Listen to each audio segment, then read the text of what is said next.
Ye friend so na empanifo se wo mwa wo ho a wonko asupɔnhwe onim sa bato e babeto obi a boa no se de amanyofo ebo ntoa ne ade aposifo ne abambɔfo so boa mo se be ya wono betima boban na asumdwe aba bato nim ene enachire nyina na no ada aposifo no di se me ode beto dwa na je se me ayɛ maako be se mpem nan aduokono nwɔtwe na osuo se ɛhɔnom ɛhɔ hye se basabasa bitimi asi wona asantemantam de ne do so pa me ka sei asantemantam posi adwumaku na kyerɛ se sebe oton yare na anya no aduru no manya hunu ba bi e ho hye antokwa betimi asi ho no obeyere bambom pempe sebe ya asomdwe be na adwuma Asante mantamu ene ye kan ba bi a edu abato e ho no mo hye pa okura emu ahansia ene aduasanum ne senti ene nei Asante Region Police Command e de abeto dwa se ahoban bosem a ewo Asante mantamu no obehye kena se de be ya entokwa bia ensi e wo bra e beto aba no COP Kwesi Mensa Duku ene ye Regional Police Commander e wo Asante mantamu no ne Adom kase atwetwe nkomo ene ode sansem we eto dwa. And in the hotspot centers, what we have to do is that we have to beef up the security in all the hotspot centers.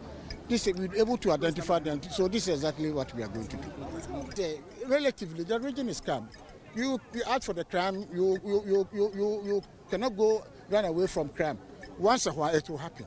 But it is the way Amana will handle the situation that will determine the effort of the police, the services. So today, preparation is even part of it. So it's an assurance that we are giving to you that before, during, and after the elections, everything is going to be all right. Enwechi eno oswafo a wo hwa Asante mantam so Simono sai mensa editu dwa sei obomodna sei awbambo ho nsem wo mantam no behye mu kena efri ne ekopem ebra ebeto abano awie.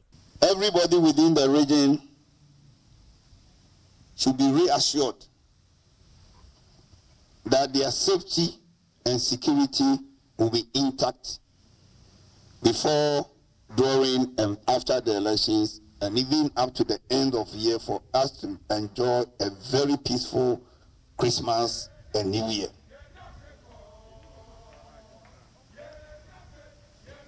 We are sending word of caution also to all those who don't like peace or not like us to have peace.